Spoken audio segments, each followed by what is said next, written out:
welcome back to my channel. I'm Black and Blue, or Rebecca. You can call me either, I don't care. And I used to work at a roller rink. So today we're gonna do something a little bit different, and I'm not scripting anything. I'm just gonna talk at you.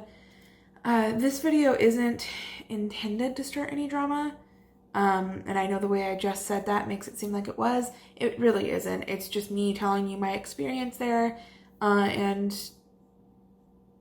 good and bad, because there was a little bit of both. So I worked at a roller rink in Austin, not going to name names, for about 9 months, I think, like March to October. I don't math, you figure that one out.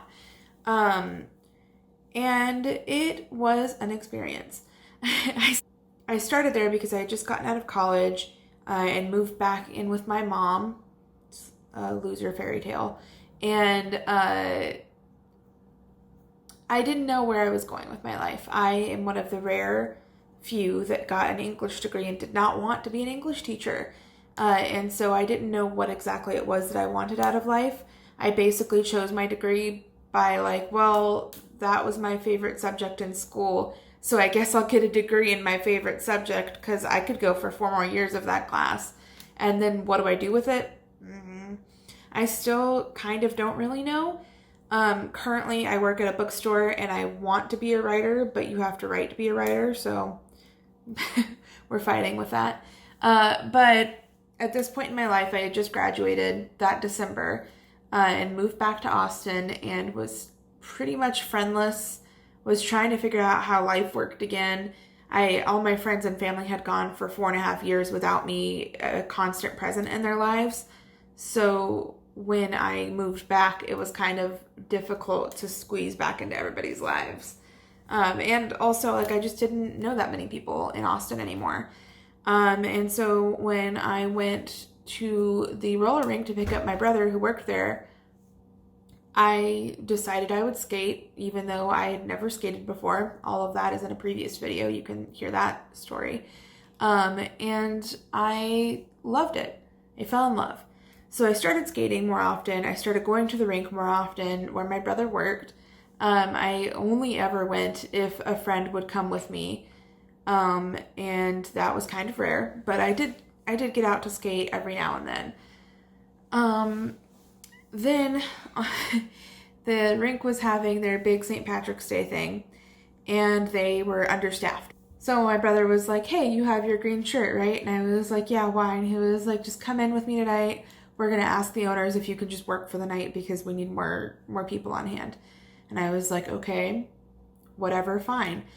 So I went in and I did the whole thing. I skated, did skate guard, which is where you watch people on the floor to make sure that they're following the rules, like no skating backwards. Not backwards. We let people skate backwards because we're not monsters.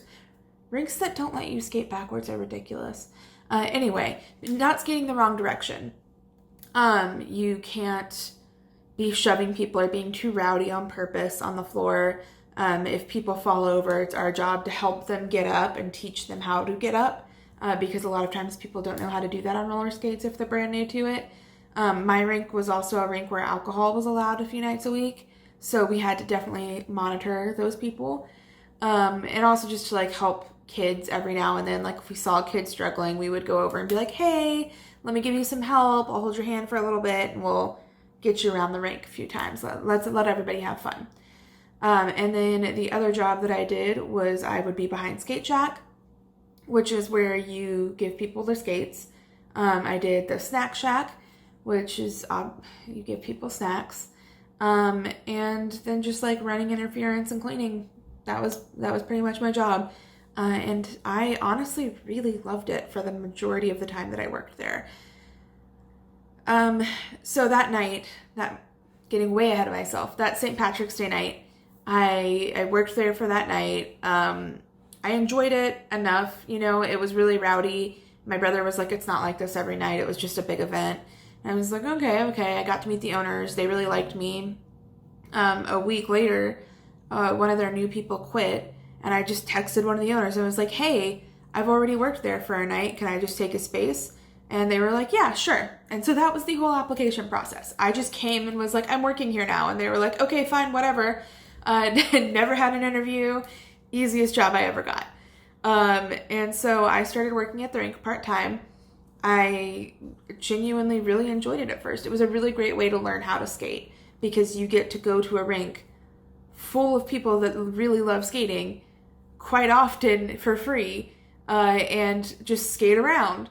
And I was one of the people that, like, you didn't have to wear skates your whole shift, but I always tried to because especially when you're new to skating, I think there are, like, don't quote me on this, not a doctor, but for me, there are muscles in my feet that have to adapt to skating, to the pressure points of where the wheels are, to how you move your feet differently than when you're walking.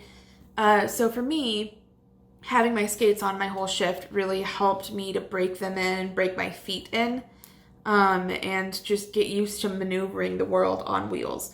And now I feel more natural on wheels than when I'm walking, and I think I'm a lot less clumsy too, because I'm more like aware of my surroundings when I'm on skates.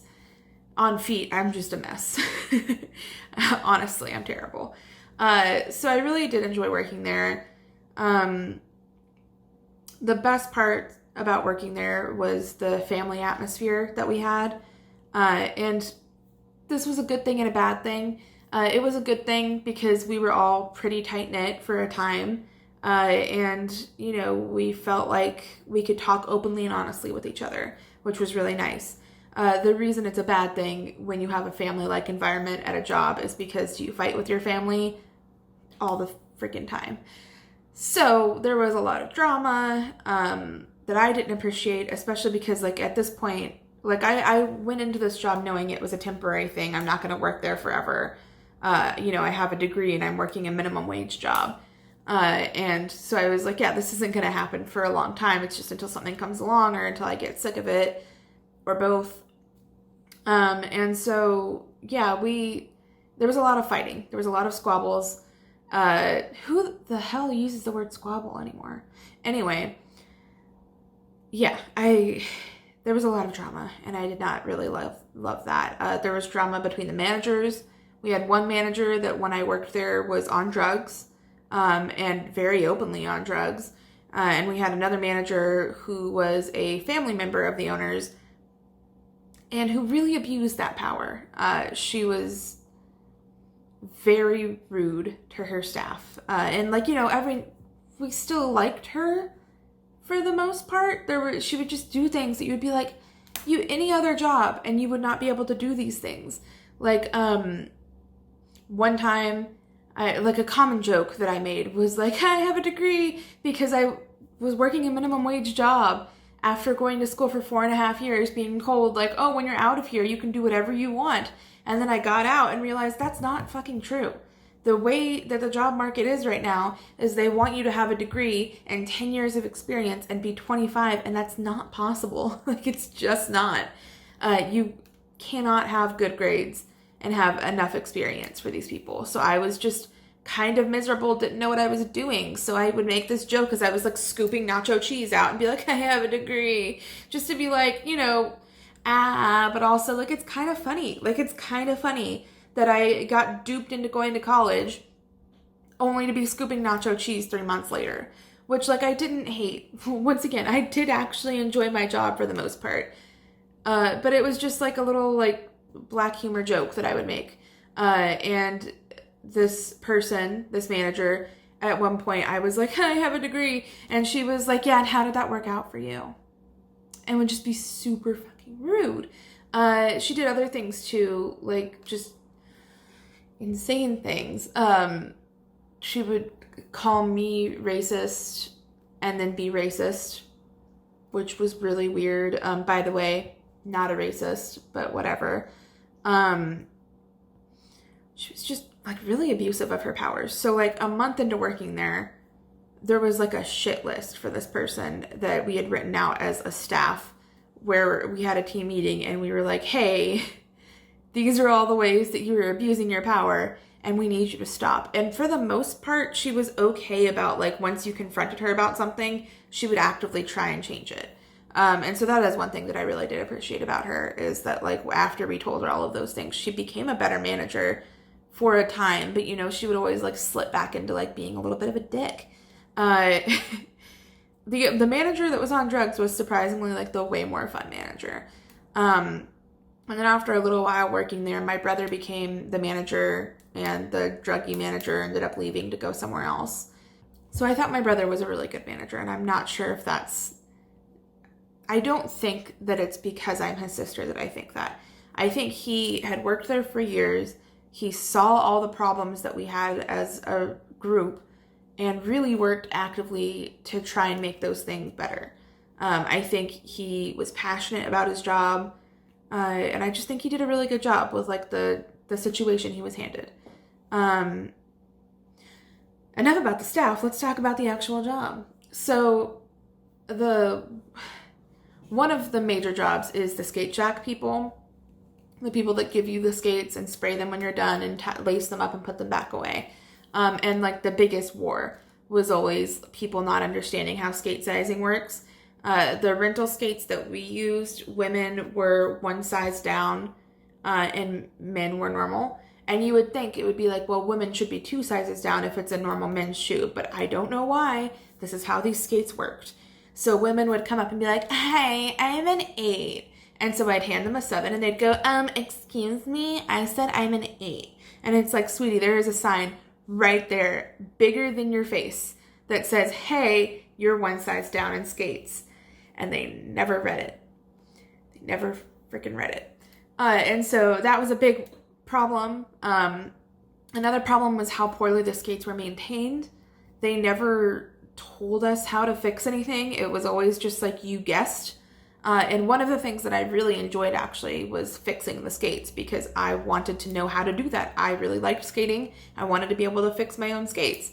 So I had my brother show me everything he knew, which wasn't enough, because the rink owners told him that you were supposed to wash bearings in jewelry cleaner. You're not. Don't. Please, dear God, don't do that. So we basically ruined like 200 bearings that way. The skates were just crap. Like, they used yoga mats as insoles, which is not a great idea because they're very thin. And there was screws coming through. There was always hair on them, but they never wanted... This is a big problem with that rink. They never wanted us to stay late enough to fix all of the problems we had. So they were always like, hey, we want you to clean really thoroughly, but we don't want you staying past 30 minutes of closing time. And it was like, well, we can't do that. You know, a rink is a very big space. It's very hard to clean all of it with 3 to 4 people, especially when people are drinking alcohol. It was really hard to clean very thoroughly. You know, I mean, so much needed to be cleaned at that rink all the time, including the skates. One big thing was that I got in trouble like one of the last weeks that I worked there because I stayed after to mop the rink floor.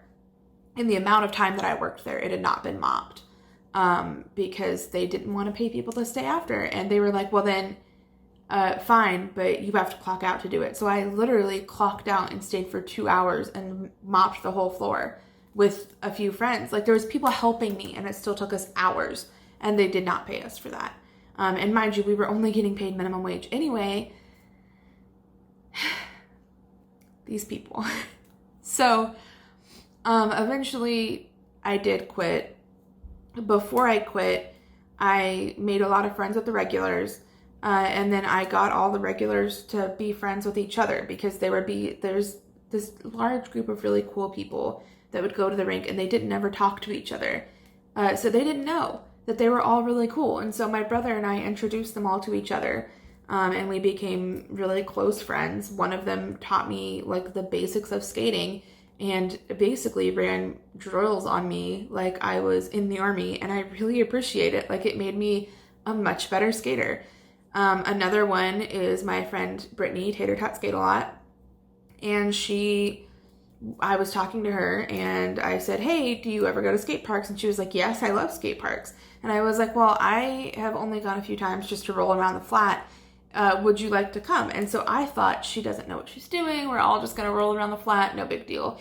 We get there, lace up, and she's like, yeah, you're going down your first ramp today. And I was like, what? And she was like, you're going down a ramp. And I was like, what? And by the time we left, I went down a ramp and I loved it. And that's all thanks to Brittany. Like the passion I have for skating now started with the rink, but continued with Brittany. So I'm really thankful for her for that. So yeah, before I quit, we made this little group. And I quit and I started coming to the rink twice a week to hang out.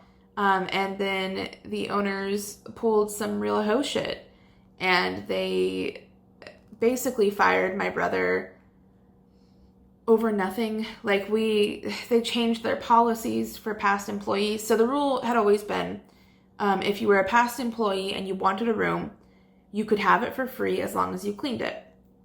So we go in one night, I think it was like Valentine's Day, and we had a Valentine's craft party and we made cards and all of that, and they made us pay for it. And we were like, well, what the hell?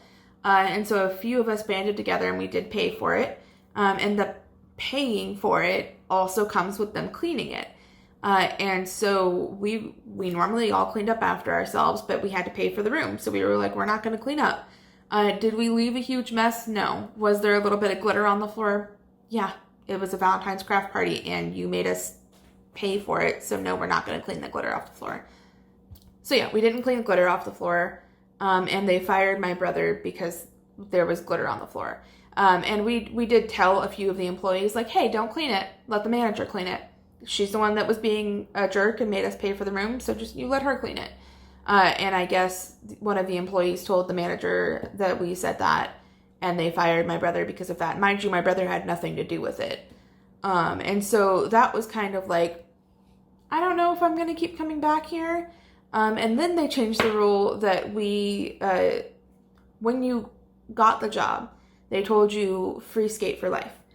So I did that. I would drive an hour twice a week to go to the skating rink, an hour there and an hour back, by the way, 2 hours, to go to the skating rink with my friends. And then they were like, oh, well, now you also have to pay to get in. And I was like, are you kidding me? And so they fired my brother. And then they were like, well, you have to pay to get in. And so I stopped going. I think overall, their business practices were really shady. I think the way that they ended up treating my brother especially was really crappy.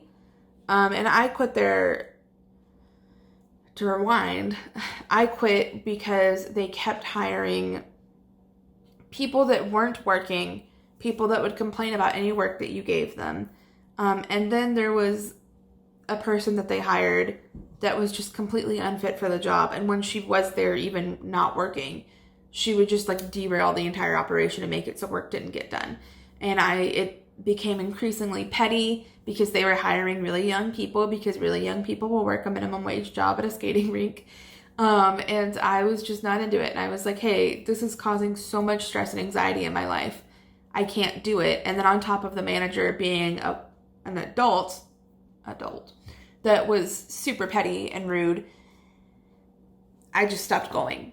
I stopped going to the rink altogether. And honestly, I think I'm better for it. Like every now and then I do really miss rink nights. I really miss drinking and skating as a combo. I miss the people there, some of them. And I had a huge falling out with that group of people that I used to go skating with because I refused to go to that rink anymore. And there was a lot of accusations that I did not want to be their friends anymore, even though I tried really hard to still see everybody and drive an hour out of my way quite often to see them. It just ended up, I ruined the group because I wouldn't go. And I was like, well, I thought as my friends, you guys would understand that I wouldn't go for that reason. And pretty much the answer was like, no. So yeah, I don't talk to those people anymore. I still talk to Brittany, obviously. She was in my first video. But for the most part, like all my skate friends are skate park friends now. And I kind of prefer it. I would rather push each other to be stronger, better skaters than just skate in a circle over and over and over again. And that's not any diss to anybody that really likes skating rinks. I loved it. It's what got me into it. It's what taught me the basics. But I get bored easily. And so I just reached a certain point where I was like, one, it's boring to go to the rink all the time. But two, like that rink is not even being cool to my, like, they're not being nice to my brother or to me. And so I don't see a point in going there anymore. So I stopped working at the rink. There's a lot more to that story. I don't know that I'll ever get into it again. I think this channel is not meant to be a drama channel. I just think this video is an important part of my story, and also can give you a little bit of insight to what it's like to work at a roller rink. If you have any more questions for me about what it's like to work at a rink, let me know. Maybe at some point I would do a Q&A, or maybe I would just do a thing on Instagram about it. But yeah, so thank you for watching this video. I know it's quite different from my normal video. Not that I really have a normal video since there's only like 4 of them. But thank you for watching the video. I hope you liked it. I don't know. Have a great day, guys. Stay safe, stay healthy. That was my cat.